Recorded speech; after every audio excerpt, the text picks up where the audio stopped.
Živeo bio crveni dobri pufnati mačor po imenu Murčik, on provodio svoje slobodno bezbrižno vreme, skakući i planjući po drvetima. Svaki dan nalazio je nove grane i tajne prohode. Jednom, za vreme svojih šetnji, Murčik je natragnuo na staro drvo sa velikim duplom. Iz dupla donosili su tužni zvuci. Murčik se približio i video mamu Belicu, koja je plakala. Zašto plačeš, zapita Murčik, pritiskujući se do drveta. Mama Belica ispričala je Murčiku da je zmeja ukrala njenu beličad dok je ona skupljala glijeve za svoju mališanu. Belica nije znala kako da pronađe svoju decu. Murčik je odmah osjetio da treba da pomogne.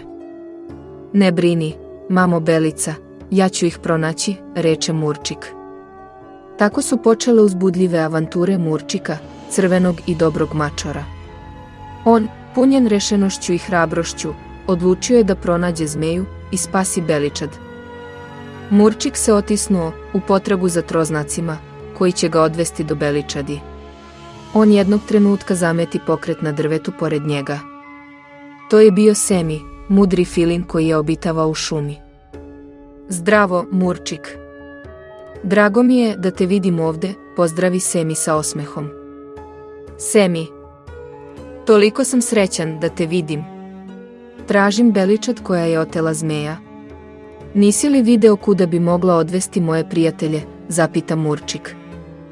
Semi se približio i prošaptao, nedavno sam video zmiju koja je ukrala vevrčad i odvela ih u napuštenu pećinu u dubini šume.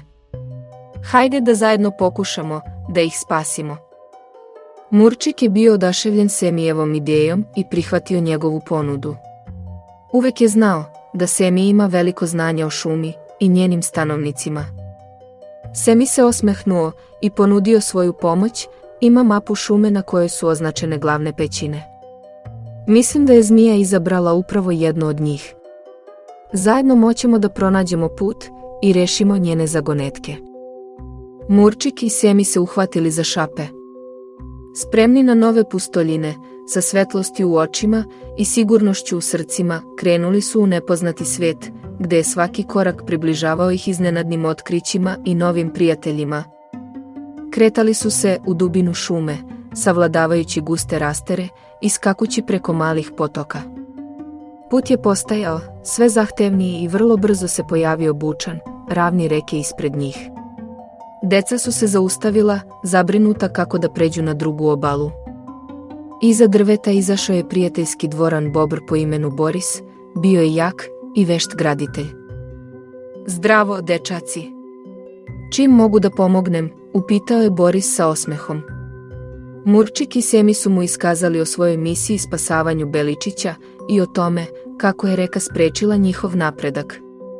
Bobr, pažljivo im slušajući, reče, ne brinite, znam šta treba da se uradi. Boris brzo pođe na posao. Uz pomoć svojih snažnih zuba i vrteljivih nogu, počeo je da gradi branu od grana i kamenja da bi prekrio rečni tok.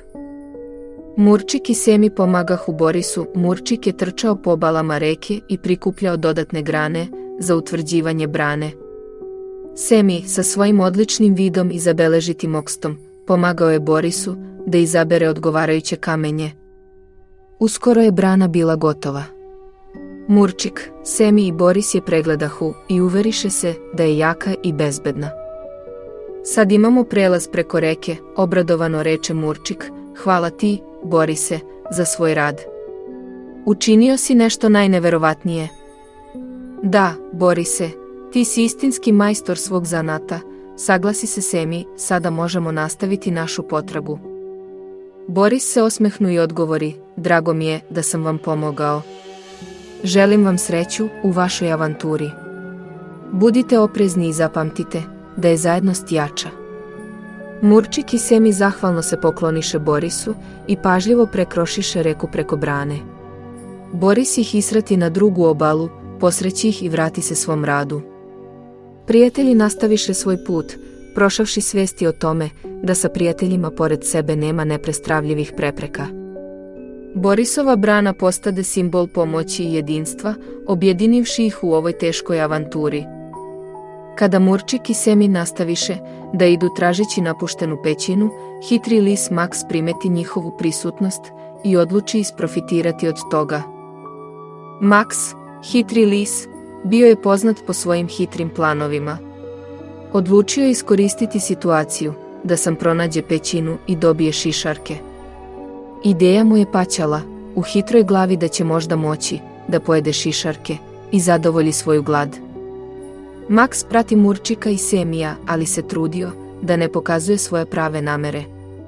Držao se u senki i čekao trenutak da ih prevari i prvi odnese šišarke. Postepeno, Murčik i Semij su počeli da osevjećuju da ih neko prati, ali nisu mogli da odrede ko taj može biti. Nastavljali su da idu, osjećajući tajnu pretnju, ali nisu mogli da odrede ko je zaista iza toga. Koristeći svoju hitrost, Maks je odlučio da zadrži ostale kako bi ih pretekao. Brzim pokretima je počeo da kopa jamu kod ulaza u pećinu i uskoro je ispred njega osvanuo duboki rov koji je trebalo da zadrži mališe. Murčik i Semija nisu očekivali takvu prepreku. Murčik je brzo shvatio da im je potreban most. On počeo da traži okolo grana i pruta da prečekaju jamu. Veštim pokretima oni uspeli da naprave prehod i nastavili svoj put. Približavajući se peširi, Murčik i Semij otkrili da je ulaz pokriven pautinom. Visoka drveta okolo stvaraju tajanstvenu atmosferu, a unutra pešire vlada hladna vlažnost, sa mhom i lišajnikom na zidovima. Lis prvi ulazi u peširu, ali u najnepodhodnijem trenu, kada je pokušavao da uhvati Belači, njegove lukave namere su otkrivene. Iznenada zmija, koja nije želela da pusti svoju plen lisi, uhvatila je Maksa i obuhvatila ga svojim granicama, lišavajući ga mogućnosti da se odupre. Murčik i Semij, čuvši bučanje i vičnjavu, pribežali su u pomoć. Videli su zmiju koja je uhvatila Maksa. Uprkos Maksovom statusu kao neprijatelja i opasnosti za Belače, rešili su da mu pomognu. O ne, zmija napada Maksa. Moramo nešto preduzeti, prokriča Murčik uzbuđeno. Sačekaj. Smislit ću plan, odgovori Semij, najdivljano mršteći čelo. Znam. Skreni pažnju zmije, Murčik. U redu, buđene obazri. Snaći ćemo se, odgovori Murčik. Murčik stade na zadnje noge i poče da šišće glasno i ugrožavajuće. Dok je Murčik odvodio pažnju zmije, Semij s jednogletne visine ispuni nekoliko preciznih napada svojim kandžama. Iskoristivši trenutak, Maks snažno se otisna od zmije. Isplašena zmija rešila da pobegne, ne želeći da nastavi borbu sa Murčikom i Semij. Oni su spasili Maksa od zmije. Maks je razumeo svoje greške, izvinio se Murčiku i Semij i obećao da će se promeniti. Brže, Semij.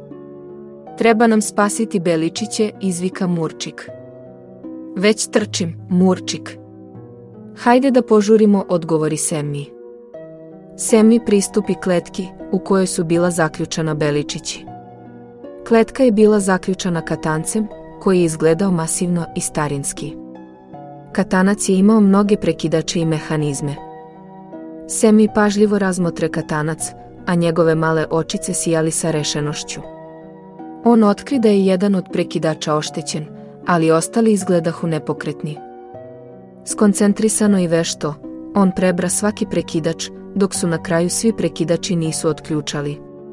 Katanac se otključao i vratice kljetke su se otvorile, oslobađajući Beličiće i darujući im slobodu. Jehu, otključao sam katanac. Beličići, vi ste slobodni, izvika Semij, puštajući mališe na slobodu. Puni radosti i olakšanja, Murčik i Semij odlučiše se vratiti u selo gde je mama Belica čekala njihov povratak. Mama Belica, sa zahvalnošću u očima, primi svoju decu iz ruku drugova. Jako ih zagrli, izražavajući svoju ljubav i zahvalnost za spas. Porodica Beličića bila je ponovo zajedno, puna sreće i radosti. Murčik i Semij se osmehnu Maksu, gledajući njegovo smirenje i iskrenost. Oni oprostili njega i poverovali u njegovo promenanje. Teper svi zajedno mogli graditi prijateljstvo i pomagati drugim životinjama u šumi. I tako srećan kraj naše priče dođe. Murčik postade heroj, a mama Belka i njena Belaca ponovo žive srećno i bezbedno. I svako veče, kada Murčik legne da spava, znao je da je učinio dobro delo i doneo radost u srca mnogih životinja u šumi.